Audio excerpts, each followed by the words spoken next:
Hello guys, आप सभी का स्वागत है मेरे नए यूट्यूब चैनल कीप लर्निंग पर।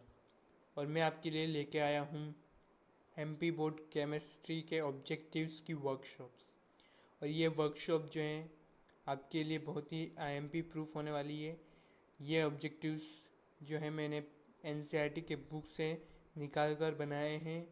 और अगर आपको मेरे वीडियो पसंद आता है तो इसे लाइक करिए, शेयर करिए और मेरे चैनल को सब्सक्राइब करें।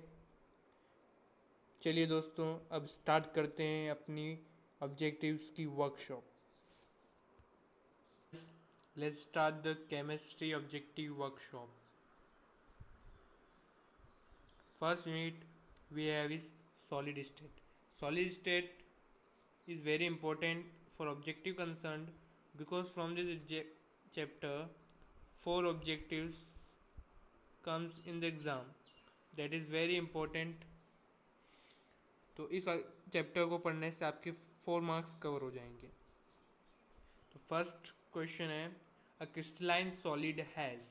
क्रिस्टलाइन सॉलिड में मॉलिक्यूल्स का ऑर्डर कैसा होता है ये आपसे पूछा गया है। ऑप्शन देखें, long range, short range, disordered या नन ऑफ दिस। तो क्रिस्टलाइन सॉलिड में मॉलिक्यूल का जो अरेंजमेंट होता है वो लॉन्ग रेंज ऑर्डर होता है। कैसा होता है? लॉन्ग रेंज, मतलब मॉलिक्यूल्स एक ऑर्डर में लॉन्ग रेंज तक जमे होते हैं।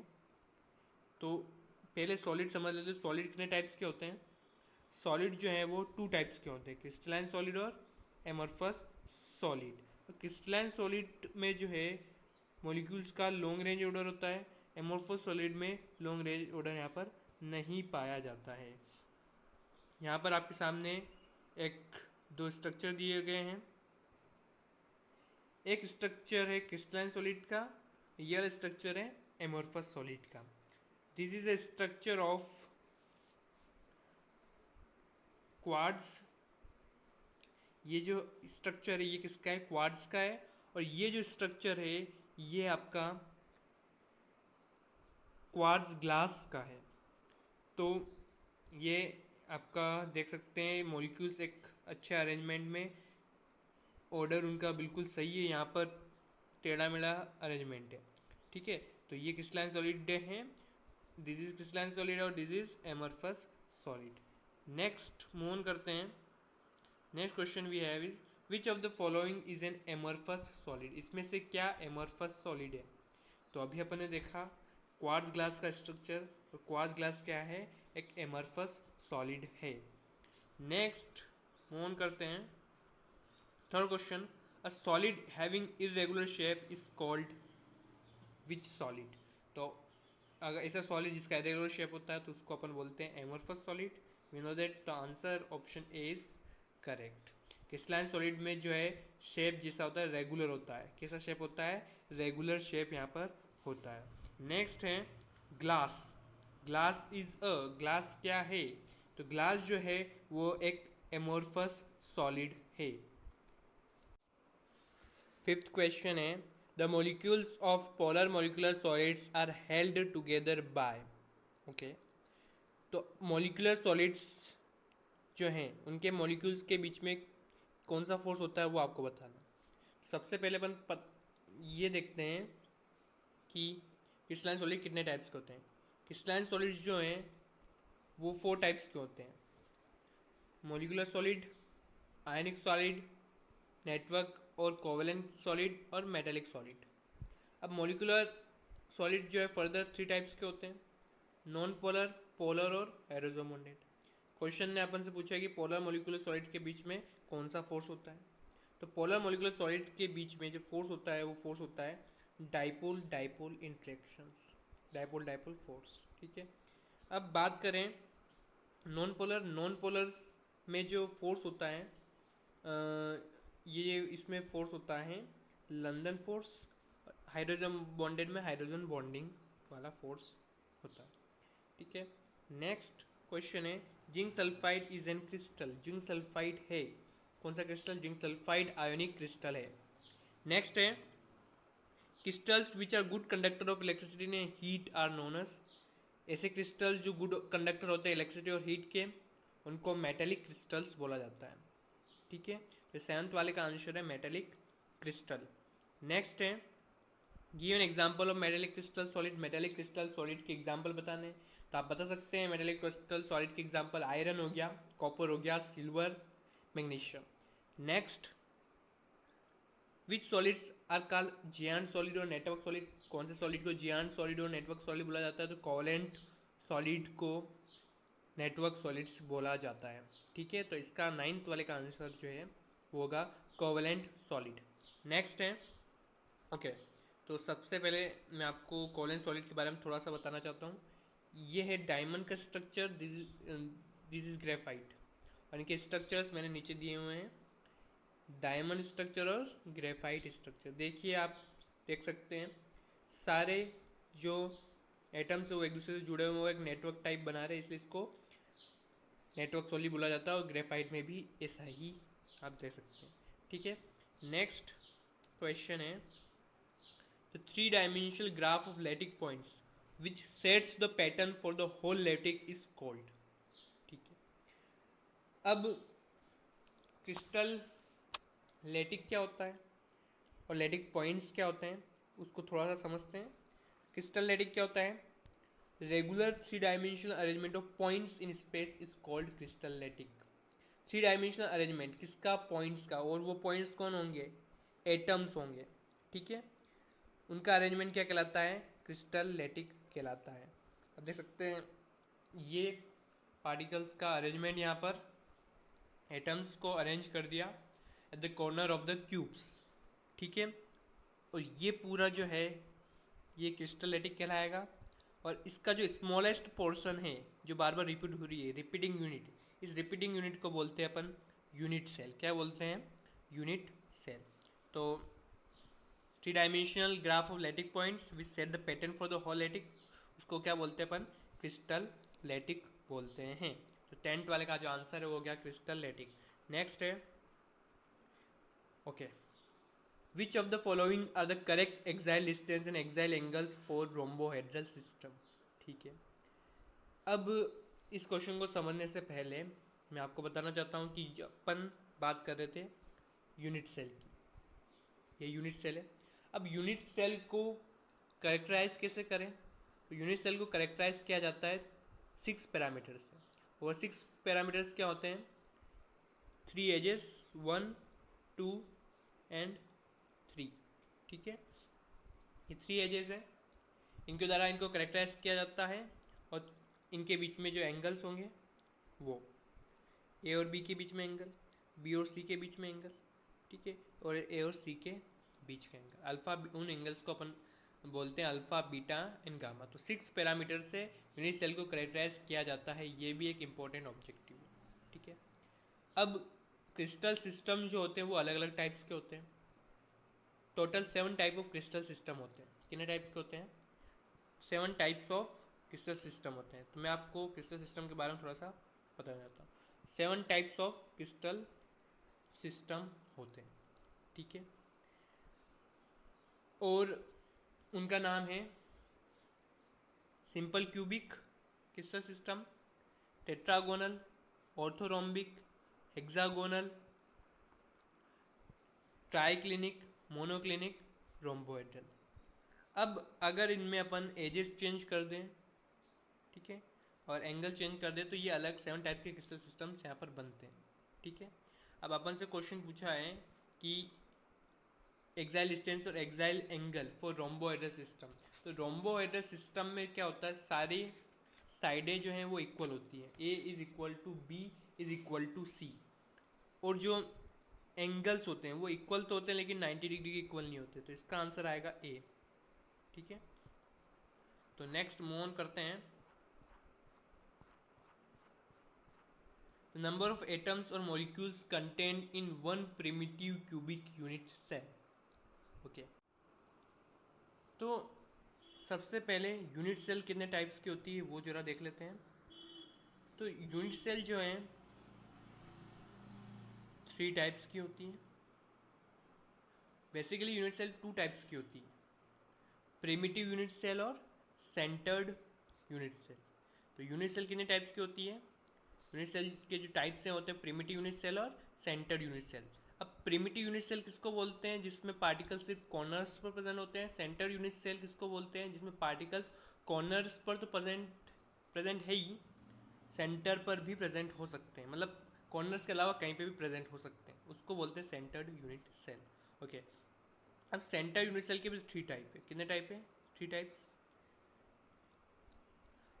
सॉरी, सेंटर्ड के 3 टाइप्स होते हैं, और इसमें अपने मेन जो यूनिट सेल होती है वो 3 होती है। Primitive unit cell, body center unit cell और face center unit cell. Primitive unit cell में, सिंपल क्यूबिक यूनिट सेल में क्या होता है? सिर्फ पार्टिकल्स कॉर्नर्स पर प्रेजेंट होते हैं, ठीक है। बॉडी सेंटर्ड में कॉर्नर पर तो प्रेजेंट होते ही हैं, और एक सेंटर में भी प्रेजेंट होता है। और फेस सेंटर्ड में क्या होता है? कॉर्नर पर प्रेजेंट होते हैं पार्टिकल्स, और हर एक फेस के सेंटर पर प्रेजेंट होते हैं, ठीक है। अब अपन को यह पता लगाना है कि एक पर्टिकुलर एटम का उसके यूनिट सेल में कितना कंट्रीब्यूशन आ रहा है, ठीक है। तो ये इसका कुछ पार्ट ही इसके अंदर आ रहा होगा, बाकी जो पार्ट है वो दूसरे यूनिट सेल से शेयर हो रहा होगा। तो मुझे सिर्फ पता लगाना कि इस पर्टिकुलर यूनिट सेल में उसका कितना कंट्रीब्यूशन है, ठीक है। तो देखिए, अगर एटम्स को, ये मैंने आपके यहाँ पर इमेज से बताया है कि एक एटम का इतना ही पार्ट पर्टिकुलर यूनिट सेल में आ रहा है, देख लीजिए आप ये, ठीक है। और बात करें अपन, ये 3D डायग्राम देखिए, ये एक यूनिट सेल है, ठीक है, उसमें एक एटम है, ये वाला, ठीक है, और ये इसके आसपास वाले यूनिट सेल से शेयर हो रहा है। तो इसके आसपास कितनी यूनिट सेल है? इसके आसपास टोटल 8 यूनिट सेल है। कितने यूनिट सेल है? 8 यूनिट सेल है, मतलब कॉर्नर पर जो एटम है वो 8 यूनिट सेल से शेयर हो रहा है। मुझे पता लगाना है कि उस पर्टिकुलर यूनिट सेल में उसका कंट्रीब्यूशन कितना आएगा। तो देखिए कि अगर वन एटम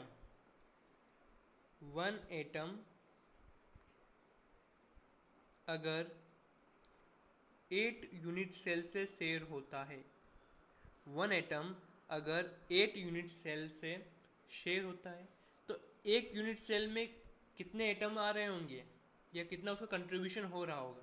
तो यहाँ पर 1 कब आएगा? जब मैं इस 8 को क्या भेज दूँ नीचे, ठीक है। तो 1/8, मतलब पर्टिकुलर यूनिट सेल में, एक पर्टिकुलर यूनिट सेल में उस एटम का कंट्रीब्यूशन 1/8 है, ठीक है। एक एटम की बात कर रहे हैं। टोटल कॉर्नर्स कितने होते हैं? क्यूब में 8 होते हैं, और वहीं पर एटम भी है, तो टोटल 8 एटम है। तो उन 8 एटम का कंट्रीब्यूशन कितना होगा? एक का 1/8 है, तो 8 का कितना होगा? 8 इंटू 1/8, 8 से 8 कैंसिल, मतलब कॉर्नर्स वाले एटम का कंट्रीब्यूशन कितना आ गया? 1 आ गया, ठीक है। और क्वेश्चन अपन से क्या पूछा है कि नंबर ऑफ एटम्स और molecules contain in one primitive cubic unit cell. Cubic unit cell किससे बोलते हैं अपन? पार्टिकल्स जहाँ कॉर्नर पर प्रेजेंट होते हैं, और कॉर्नर्स का कंट्रीब्यूशन अपन ने निकाल लिया कितना है? 1, तो इसका आंसर क्या आएगा? 1। नेक्स्ट, ठीक है, ऐसे आप एफसीसी के लिए निकाल सकते हैं और बीसीसी के भी लिए निकाल सकते हैं, ठीक है। बीसीसी का 2 आंसर आएगा, और एफसीसी के लिए आंसर आएगा 4। मतलब इसमें एटम का कंट्रीब्यूशन 2 है बीसीसी में, और एफसीसी में जो एटम का कंट्रीब्यूशन है वो कितना है? 4 है, ठीक है। नेक्स्ट मूव ऑन करते हैं। Okay, if the number of atoms per unit cell in crystal is 2, the structure of the crystal is. अगर पर यूनिट सेल में एटम के नंबर अगर 2 हैं, तो क्रिस्टल का स्ट्रक्चर जो होता है वो होता है बीसीसी, ठीक है। नेक्स्ट मूव ऑन करते हैं। In close pack array of n square the number of tetrahedral holes is, ठीक है। अब टेट्राहेड, दो तरह के होल्स होते हैं, या दो तरह की वॉइड्स होती हैं, टेट्राहेड्रल वॉइड्स और ऑक्टाहेड्रल वॉइड्स, ठीक है। तो जब अपन यूनिट सेल में एटम्स प्रेजेंट है, तो उनके बीच में कुछ जगह भी खाली होती है, और वो जो जगह खाली होती है वो टेट्राहेड्रल टेट्राहेड्रल बनाती है या फिर ऑक्टाहेड्रल बनाती है, इसलिए इनको टेट्राहेड्रल और ऑक्टाहेड्रल वॉइड्स बोला जाता है। तो आप तो बस इतना याद रख लीजिए कि अगर कंट्रीब्यूशन ऑफ एटम n है, किसी पर्टिकुलर यूनिट सेल में कंट्रीब्यूशन ऑफ एटम n है तो टेट्राहेड्रल होल्स जो होते हैं उसकी डबल होती है, तो आंसर आएगा 2n। ठीक है, और ऑक्टाहेड्रल होल्स की अगर बात करें, ऑक्टाहेड्रल वॉइड की बात करें तो वो इक्वल होती है कंट्रीब्यूशन ऑफ एटम, या फिर जेड इफेक्टिव अगर बोलते हैं अपन कंट्रीब्यूशन ऑफ एटम को।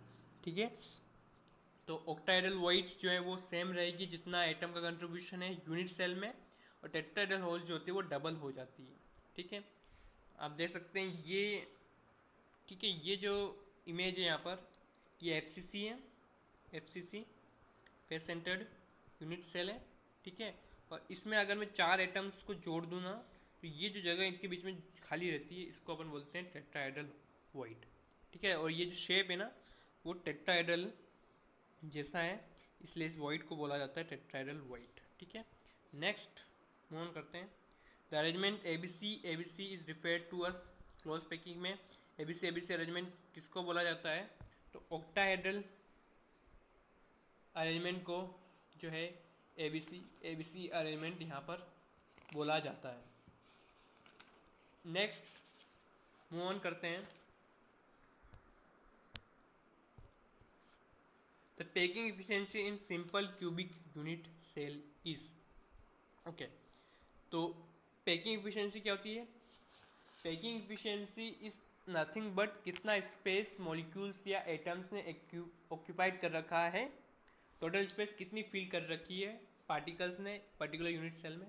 तो सिंपल क्यूबिक यूनिट सेल की बात करें तो यहाँ पर पार्टिकल्स ने 52.4% परसेंटेज जो है स्पेस ऑक्यूपाई कर रखा है, और ये इंपॉर्टेंट ऑब्जेक्टिव है इस ईयर के लिए, तो इसको जरूर पढ़ें। नेक्स्ट है the space occupied by BCC arrangement is approximately, BCC arrangement में कितना स्पेस ऑक्यूपाई होता है पार्टिकल्स के द्वारा, या फिर यूँ पूछें कि पैकिंग एफिशिएंसी क्या होती है तो वहाँ पर होती है 68%। नेक्स्ट मूव ऑन करते हैं 18। The maximum percentage of available volumes that can be filled in a face centered cubic system by an atom is, तो क्वेश्चन वही है कितना स्पेस मॉलिक्यूल्स या पार्टिकल्स ने ऑक्यूपाई कर रखा है face centre cubic unit cell में, मतलब एफसीसी में। तो पार्टिकल्स वहाँ पर स्पेस ऑक्यूपाई करते हैं 74%, तो answer option A is correct. Next 19, packing efficiency in HCP unit cell, HCP unit cell में पैकिंग एफिशिएंसी कितनी होती है, और ये जो क्वेश्चन है प्री बोर्ड 2020 जो गवर्नमेंट्स की एग्जाम होती है एमपी बोर्ड की उसमें आ चुका है। तो यहाँ पर पैकिंग एफिशिएंसी 74, तो ये भी एक इम्पोर्टेंट पॉइंट है कि एचसीपी और एफसीसी दोनों की जो पैकिंग एफिशिएंसी होती है वो सेम होती है, याद रखें, और मैक्सिमम भी इन्हीं में होती है। ठीक है, नेक्स्ट है if the radius ratio of cation to anion is in the range 0.225 से 0.414 then the coordination number of cation will be, ठीक है, what is radius ratio? cation और anion का radius ratio अगर अपन को पता है तो अपन बता सकते हैं कि उसमें वो किस प्रकार की void है और वहाँ पर कौन सा आइटम, ठीक है, किस प्रकार की void है। ठीक है, तो इसके लिए मैं पहले आपको एक टेबल बता देता हूँ। This is a table. अगर रेडियस रेशियो 0.115 से लेस देन है तो कोऑर्डिनेशन नंबर जो है वो 2 आएगा, मतलब एक केटायन के आसपास 2 एनायन है और एक एनायन के आसपास 2 केटायन है। कोऑर्डिनेशन नंबर का मतलब ये है मतलब एक पार्टिकल के आसपास कितने पार्टिकल्स हैं।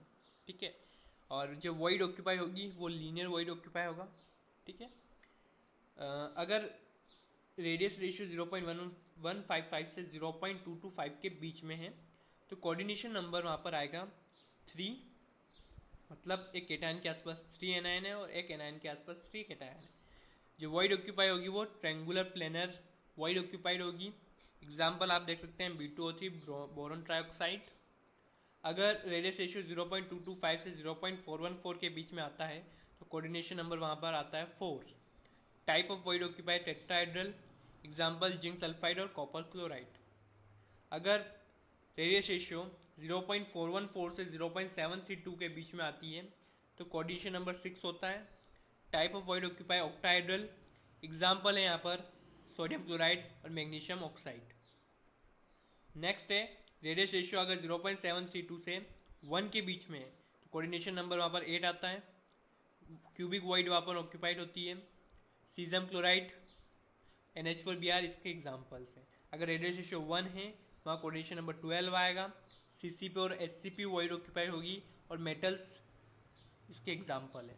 तो अपन से क्वेश्चन पूछा है कि अगर रेडियस रेशियो इस रेंज में है कोऑर्डिनेशन नंबर क्या होगा, तो आंसर इसका 6। ठीक है, तो 0.225 से 0.41, ओके सॉरी 0.225 से 0.414 के बीच में कोऑर्डिनेशन नंबर क्या आता है, 4 आता है। तो यहाँ पर आंसर जो आएगा आपका वो 4 आएगा। ठीक है, तो आप इसको रिमेंबर लर्न कर सकते हैं, इस टेबल को लर्न कर कर इस पे क्वेश्चन पूछे जाते हैं। If the type of the hole occupied is tetrahedral the radius ratio should be, अगर होल जो ऑक्यूपाई हुआ वो टेट्राहेड्रल है तो रेडियस रेशियो किस रेंज में आएगा, तो अभी अपन ने देखा 0.225 से 0.414 के बीच में रेडियस रेशियो है, तो वहाँ पर टेट्राहेड्रल होल ऑक्यूपाइड होता है। नेक्स्ट है for some crystal the radius ratio for cation and anion is 0.525, मतलब कोई क्रिस्टल है उसमें रेडियस रेशियो कैटायन और एनायन का 0.525 आता है, तो उसके कोऑर्डिनेशन नंबर क्या होगा। तो देखिए 0.525 किसके बीच में आ रहा है, 0.414 और 0.732 के बीच में आ रहा है, तो वहाँ पर वॉइड ऑक्यूपाई होती है ऑक्टाहेड्रल और कोऑर्डिनेशन नंबर 6 होता है। तो क्वेश्चन में आपसे पूछा है कोऑर्डिनेशन नंबर, तो क्या आएगा answer 6। Next, in the unit cell of NaCl lattice there are, unit cell NaCl lattice में क्या होता है, क्या 1 Na प्लस आयन होता है, क्या 6 Na प्लस आयन होता है, क्या 6 Cl माइनस आयन होता है, या फिर 6 Na प्लस और 6 Cl माइनस आयन। तो आंसर है 6 Na plus ion plus 6 Cl minus ion होता है। मतलब यहाँ पर जो कोऑर्डिनेशन नंबर का रेशियो है वो 6:6 है। एक Na के आसपास 6 Cl है और एक Cl के आसपास 6 Na। ठीक है, इसको थोड़ा सा इमेज के माध्यम से भी समझते हैं। ये NaCl का क्रिस्टल है आपके सामने। ठीक है, रेड डॉट Na प्लस को दर्शा रहा है और ब्लू डॉट Cl माइनस को दर्शा रहा है। ठीक है, इस Cl माइनस पर, इस Na प्लस पर ध्यान दीजिए, ये कितने Cl माइनस से गिरा हुआ है, देखिए 1 2 3 4 5 एंड 6। तो ठीक है, कोऑर्डिनेशन नंबर कितना होता है 6 Na प्लस और 6 Cl माइनस, मतलब यहाँ रेशियो जो है 6:6 का रेशियो यहाँ पर होता है। नेक्स्ट क्वेश्चन पे मूव ऑन करते हैं। Schottky defect is shown by, Schottky defect कौन शो करता है। तो देखिए अब क्रिस्टल कोई परफेक्ट नहीं होता है, उसमें कुछ ना कुछ डिफेक्ट्स पाए जाते हैं, तो शॉर्टकी डिफेक्ट क्रिस्टल में पाया जाता है। कौन से क्रिस्टल में पाया जाता है, तो देखिए क्या वो स्ट्रांगली आयनिक कंपाउंड है उनमें पाया जाता है, हाँ स्ट्रांगली आयनिक कंपाउंड्स में शॉर्टकी डिफेक्ट पाया जाता है। कोऑर्डिनेशन नंबर अगर उनका ज़्यादा है उनमें पाया जाता है, हाँ उसमें पाया जाता है। और कैटायंस और एनायन का साइज जो है वो सिमिलर है, उन कंपाउंड्स में भी पाया जाता है। तो आंसर जो इसका आएगा वो ऑल ऑफ दिस आएगा। ठीक है, तो शॉर्टकट इफेक्ट कौन से कंपाउंड्स में पाया जाता है, जो स्ट्रांगली आयनिक होते हैं, जिनका कोऑर्डिनेशन नंबर ज़्यादा होता है, और कैटायंस और एनायन एक सिमिलर साइज के होते हैं। ठीक है, इसके एग्जाम्पल भी आप याद कर सकते हैं। शॉर्टकट इफेक्ट के एग्जाम्पल हैं, एक तो NaCl है, NaCl इसका एग्जाम्पल है। ठीक है, KCl हो गया, AgBr, caesium chloride shortcut effect के एग्जाम्पल है। Shortcut effect is notice bye, notice in किस में नोटिस होता है, तो NaCl में भी नोटिस होता है। ठीक है, KCl में भी नोटिस होता है और सीजियम क्लोराइड में भी नोटिस होता है। आंसर ऑप्शन जो आएगा वो ऑल ऑफ दीज आएगा। नेक्स्ट क्वेश्चन पे मूव ऑन करते हैं। विच of the following defect if present lower the density of crystal. ठीक है, अगर किसी क्रिस्टल में ये डिफेक्ट, इनमें से कोई डिफेक्ट पाया जाता है तो उसकी डेंसिटी कम हो जाती है। ऐसा किस में होता है, तो ऐसा जो होता है वो शॉर्ट की डिफेक्ट में होता है। किस में होता है, शॉर्ट की डिफेक्ट में। ठीक है, तो ऐसा जो होता है वो शॉर्ट की डिफेक्ट में होगा, तो आंसर आपका यहाँ पर आएगा शॉर्ट की। ठीक है, फ्रैंकल डिफेक्ट में ना तो डेंसिटी डिक्रीज होती है। नेक्स्ट क्वेश्चन है 27, both Schottky defect and Frenkel defect are presented. दोनों शॉर्ट की और फ्रैंकल डिफेक्ट कौन से कंपाउंड में पाए जाते हैं, तो AgBr AgBr एक ऐसा कंपाउंड है जिसमें फ्रैंकल डिफेक्ट और शॉर्टकी डिफेक्ट दोनों पाए जाते हैं, तो आंसर आएगा AgBr। नेक्स्ट है which among the following is called pseudo solid. ठीक है, what is meaning of pseudo solid? Pseudo solids उन सॉलिड्स को बोलते हैं जो सॉलिड नहीं होते लेकिन सॉलिड की तरह बिहेवियर शो करते हैं। ठीक है, तो इसका आंसर है ग्लास। ग्लास जो है वो सूडो सॉलिड में आती है। ठीक है, नेक्स्ट है 29 क्वेश्चन है solid CO2 is an example of. Solid CO2 किसका एग्जाम्पल है? सॉलिड CO2 एग्जाम्पल है मॉलिक्यूलर सॉलिड का। नेक्स्ट क्वेश्चन है a sea of electron is present in which solid? Electron का समुद्र किस में प्रेजेंट होता है? तो मेटेलिक सॉलिड में बहुत सारे फ्री इलेक्ट्रॉन्स होते हैं।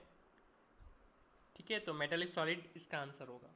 नेक्स्ट है crystals can be classified into basic crystal units. कितने क्रिस्टल यूनिट्स में इसको क्लासिफाई कर सकते हैं? तो मैंने बताया था 7 क्रिस्टल यूनिट्स में आप क्लासिफाई कर सकते हैं। और ब्रेविस्लेटिक्स कितने टाइप्स के होते हैं? तो 7 क्रिस्टल सिस्टम्स में भी फर्दर टाइप्स होते हैं और उन सारे टाइप्स को बोलते हैं अपन ब्रेविस्लेटिक, और वो 14 टाइप्स के होते हैं। कितने टाइप्स के होते हैं? 14 टाइप्स के। नेक्स्ट है if the coordination number of cation calcium 2+ और in calcium fluoride is 8 then the coordination number of F- ion would be. ठीक है, सो CaF2 इस फ्लोराइड टाइप स्ट्रक्चर होता है और यहाँ पर जो रेशियो होता है वो 8:4 होता है। ठीक है, मतलब एक कैल्शियम के आसपास 4 फ्लोरीन ही होते हैं। ठीक है, तो समझ रहे हैं ना? तो आंसर यहाँ पर आपका आएगा 4। चलिए इसको इमेज के माध्यम से भी थोड़ा सा समझ लेते हैं। ठीक है, ये आपके सामने CF2 का स्ट्रक्चर है। F- जो है वो ब्लू डॉट है और Ca2+ वो रेड है। चलिए देखते हैं कि एक कैल्शियम आयन के आसपास कितने फ्लोरीन माइनस आयन है। तो देख सकते हैं आप, अगर यहाँ से देखें आप, ये एक कैल्शियम के आसपास देखो कितने 1 2 3 4 है, तो 8:4 यहाँ पर कोऑर्डिनेशन होता है। तो F- आयन कितने होंगे? 4 होंगे। Next formula for determining the density of unit cell. Unit cell की डेंसिटी को डिटरमाइन करने के लिए जो फॉर्मूला होता है वो क्या होता है? तो वो फॉर्मूला कुछ इस प्रकार से होता है Z effective multiplied by molar mass divided by Avogadro number into edge of cube whole cube. ठीक है, तो ये density of unit cell determine करने का फॉर्मूला होता है। नेक्स्ट क्वेश्चन है 25 close packing is maximum in the crystal. Close packing किस में मैक्सिमम होती है? तो अपन ने देखा था HCP और FCC में ये मैक्सिमम होती है। तो आंसर यहाँ पर आना चाहिए HCP और FCC दोनों में 74% होती है और दोनों में मैक्सिमम यहाँ पर होती है। नेक्स्ट है diamond is an example of. Diamond किसका एग्जाम्पल है? डायमंड कोवेलेंट सॉलिड होता है। ठीक है, तो diamond is an example of covalent solid या नेटवर्क सॉलिड। नेक्स्ट है which kind of defect are introduced by doping. Very important objective है। डोपिंग करने से कौन सा डिफेक्ट आता है? देखिए डिसलोकेशन डिफेक्ट और फ्रैंकल डिफेक्ट सेम है।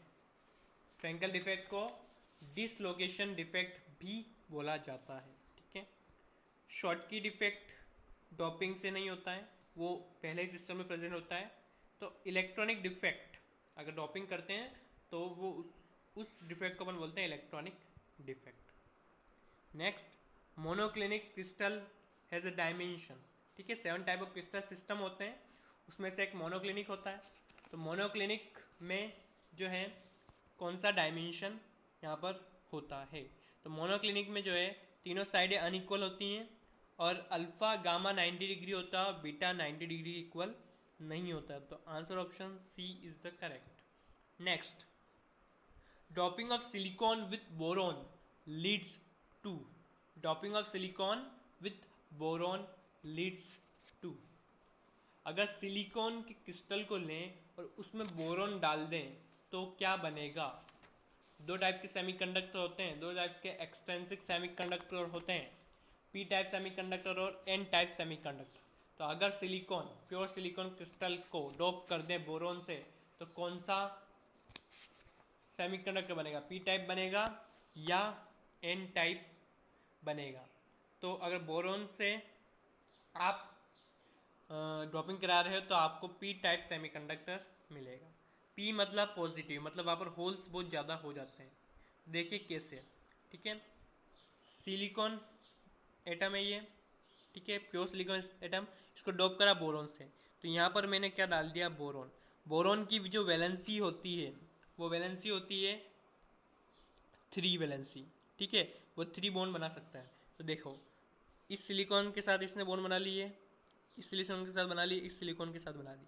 अब इस सिलिकॉन का जो एक एक्स्ट्रा इलेक्ट्रॉन है वो बोरॉन के साथ बॉन्ड नहीं बना सकता, क्योंकि बोरॉन के पास इलेक्ट्रॉन, उतने इलेक्ट्रॉन नहीं है। तो वहां पर एक जगह खाली हो गई, नो इलेक्ट्रॉन, और no electron is equivalent to called holes. जहां पर इलेक्ट्रॉन नहीं है वहां पर क्या है? खाली जगह। खाली जगह मतलब पॉजिटिव चार्ज, होल्स है।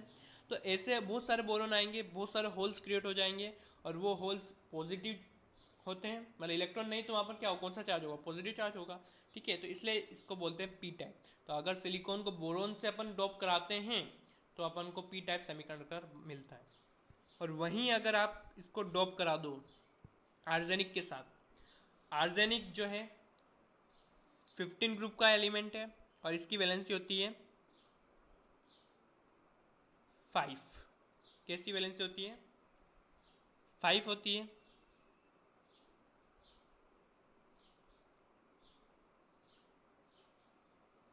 ठीक है। तो इसकी वैलेंसी होती है 5, सिलिकॉन की होती है 4। उसने 4 बॉन्ड तो बना ली, ठीक है, लेकिन एक एक्स्ट्रा इलेक्ट्रॉन आर्सेनिक का बच गया, वो किसी के साथ बॉन्ड नहीं बना पा रहा, क्योंकि सिलिकॉन की वैलेंसी तो 4 ही होती है, तो वो इलेक्ट्रॉन एक्स्ट्रा हो गया। ऐसे बहुत सारे आर्सेनिक आएंगे, उसमें हर बार एक एक्स्ट्रा इलेक्ट्रॉन बचेगा, तो पूरे क्रिस्टल में इलेक्ट्रॉन ही इलेक्ट्रॉन हो जाएंगे। तो इसलिए इसको क्या बोला जाएगा? तो जो अपने पास क्रिस्टल बनेगा उसको बोलेंगे एन टाइप क्रिस्टल, ठीक है।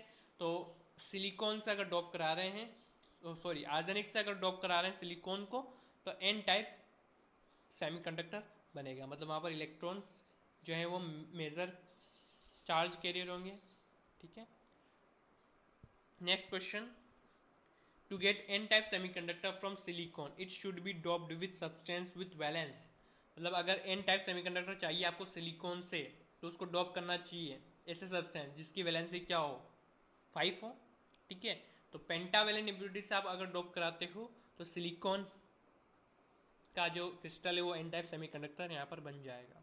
Next question we have is a semiconductor of germanium can be made P type. Germanium का सेमीकंडक्टर को पी टाइप कब बनाएंगे? जब अपन कौन सी इम्प्योरिटी डालेंगे?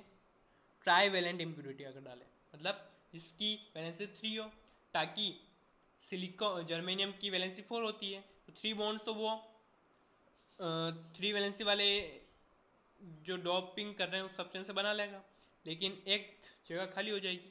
वो जगह खाली मतलब ऐसे बहुत सारी जगह खाली हो जाएगी, इसलिए पी टाइप सेमीकंडक्टर बन जाएगा। नेक्स्ट है, what kind of defect is arise when a solid is heated. Solid को हीट करते हैं तो कौन सा डिफेक्ट अराइज होता है? तो सॉलिड को हीट करने पर जो डिफेक्ट अराइज होता है वैकेंसी डिफेक्ट अराइज होता है, ठीक है। वैकेंसी डिफेक्ट, वैकेंसी डिफेक्ट मतलब खाली जगह हो जाती है। तो जब भी सॉलिड को हीट किया जाता है तो मॉलिक्यूल्स उस क्रिस्टल को छोड़ के चले जाएंगे, तो इसलिए इसको बोलेंगे वैकेंसी डिफेक्ट। नेक्स्ट है, which substance on heating becomes paramagnetic. ऐसा कौन सा सब्सटेंस है जिसको हीट करेंगे और वो पैरामैग्नेटिक बन जाएगा? ठीक है, तो फेरी मैग्नेटिक सब्सटेंस जो होते हैं, फेरी मैग्नेटिक सब्सटेंस को जब हीट किया जाता है तो वो पैरामैग्नेटिक में चेंज हो जाते हैं। Next we have solar cell is use for. Solar cell को किसके लिए अपन यूज करते हैं? तो सोलर सेल जो है वो यूज किया जाता है लाइट को इलेक्ट्रिकल एनर्जी में कन्वर्ट करने के लिए, ठीक है। नेक्स्ट है what is next question 45, what is the 2D coordination number of molecules in a square close packed layer. Square close packed layer में coordination number 2D coordination number 2D में अगर अपन पैकिंग कर रहे हैं तो कोऑर्डिनेशन नंबर क्या होगा, मतलब अगर स्क्वायर क्लोज पैक्ड की यहाँ पर अगर बात करें तो देखिए स्क्वायर क्लोज पैक का मतलब यहाँ पर क्या हुआ, ठीक है।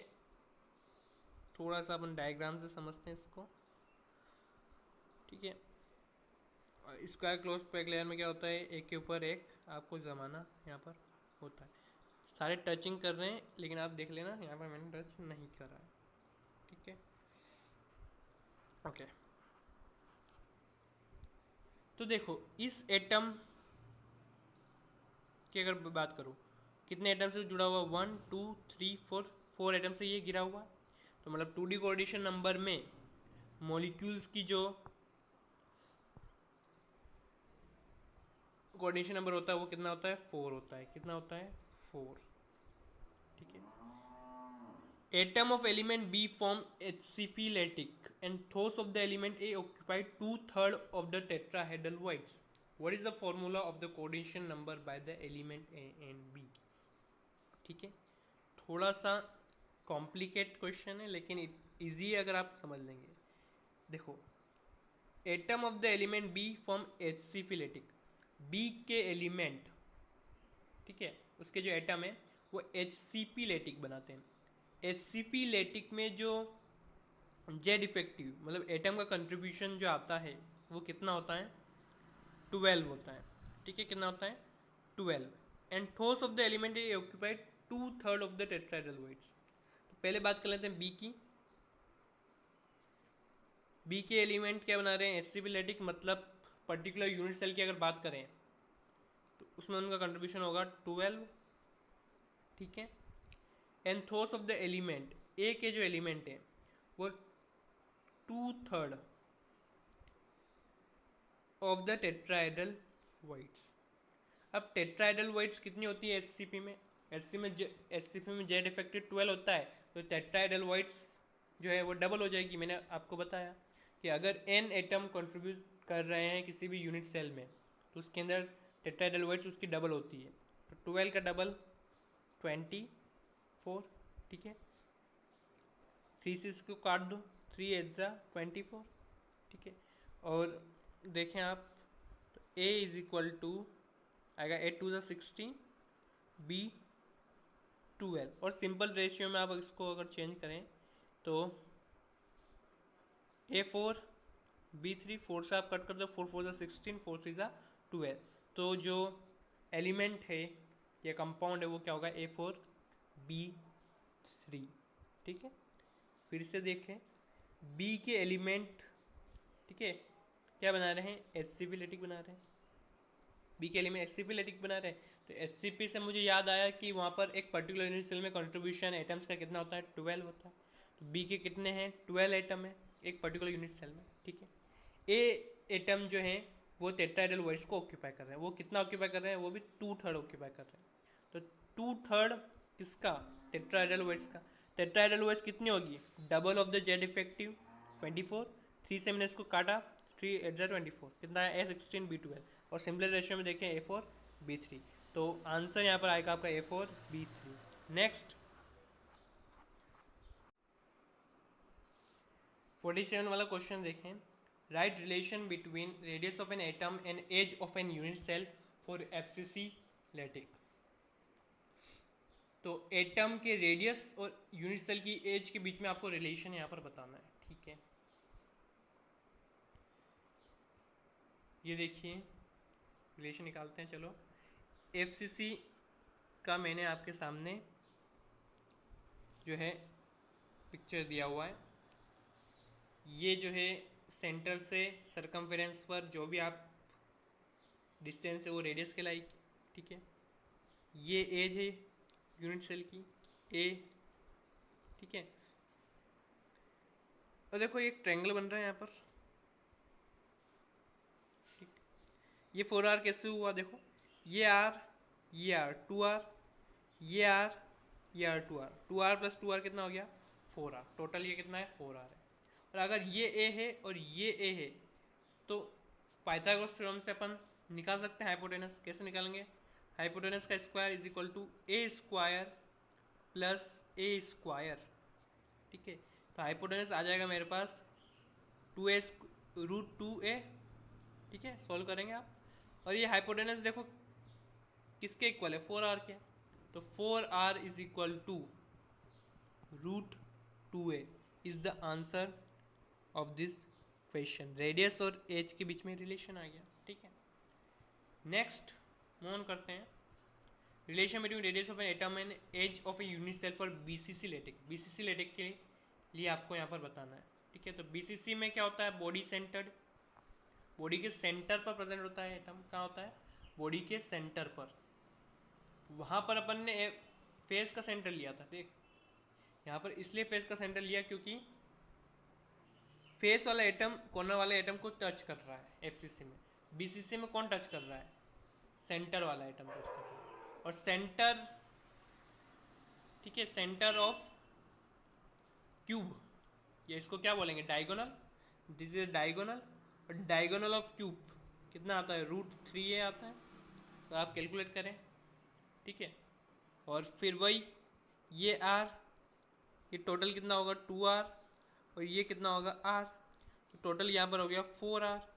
और 4r is equal to root 3a, 4r is equal to root 3a is the answer of your question. ठीक है, ये आपका रिलेशन आ गया रेडियस और एज ऑफ यूनिट।